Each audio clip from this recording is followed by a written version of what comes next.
శుభం వ్యాధి శ్రీ గురుభ్యో నమః.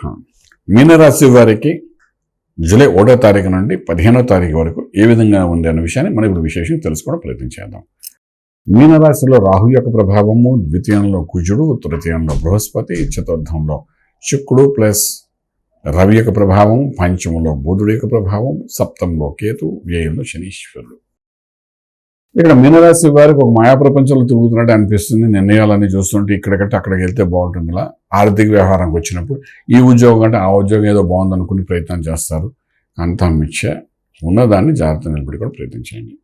వ్యాపారస్తుల విషయాలకు వచ్చినప్పుడు కూడా ఇక్కడ వ్యాపారం మొదలు పెట్టాం కాబట్టి బాగుంది కాబట్టి ఇంకెక్కడ మెయిన్ సెంటర్లో ఇంకొక వ్యాపారం పెడదాం, ఇంకొక బ్రాంచ్ ఓపెన్ చేద్దాం ఒక మాయలో పడిపోతారు.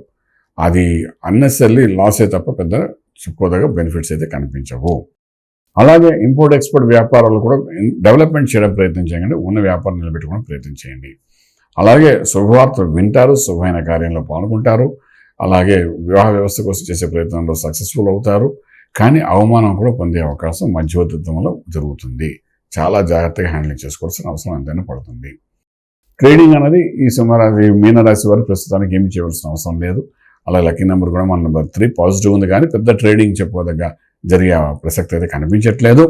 అలాగే మీనరాశి వారికి రాజకీయ రంగంలో ఉండేవాళ్ళు, ఫిలిం ఇండస్ట్రీ ఉండేవాళ్ళకి మాత్రం కొంచెం న్యూట్రల్గానే ఉంది. చెప్పుకోదగ్గ బెనిఫిట్ అయితే కనిపించట్లేదు.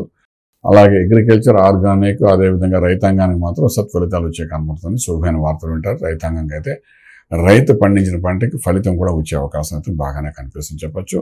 ఆరోగ్య విషయానికి వచ్చినప్పుడు ఎటువంటి ప్రత్యేకంగా అనారోగ్య పరిస్థితి కనిపించట్లే కాదు. అనవసరమైన ఖర్చులు శని 12 ఉండడం జరుగుతుంది. అలాగే కుటుంబ స్థానంలో కుజుడు ఉన్నాడు కాబట్టి ఏదో ఒక విధంగా కుటుంబ పరంగా కొన్ని కలహాలు, ఇబ్బందులు, అవుట్ ఆఫ్ కోర్ట్ సెటిల్మెంట్ అవ్వడం, భార్యాభర్తల మధ్య జరుగుతున్న వివాదాన్ని కరెక్షన్ అంటే వివాదం అనేది ఏదైతే ఉందో దాన్ని కొంచెం ఎక్స్టెండ్ జరగడము, దీనివల్ల మానసిక ఒత్తిడి పొందడం ఇలాంటివన్నీ జరిగే అవకాశం ఉంది. కాబట్టి వీటన్నిటిని అధిగమించడానికి మళ్ళీ ఇక్కడ సుబ్రహ్మణ్యేశ్వర స్వామి యొక్క ఆరాధన చేసుకుని అభిషేకం చేసుకుని ముందుకెళ్ళడానికి ప్రయత్నం చేయండి.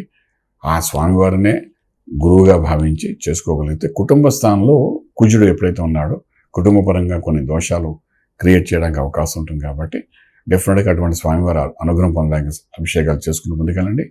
రాజమార్గంలో రాజ్యం పొందగలుగుతారు. శుభం వ్యాధి. పూర్తి వివరాలకు సంప్రదించండి శ్రీ వేదమాత గాయత్రి జ్యోతిష్యాలయం, బ్రహ్మశ్రీ మంతా సూర్యనారాయణ శర్మ గారు, Srinilayam, first floor, 101, Sai Vaibhav layout, Chitrapuri colony పక్కన, కాజాగూడ, హైదరాబాద్ 500008. సంప్రదించవలసిన ఫోన్ నంబర్ 8855559147, 8855559148, 9849996644.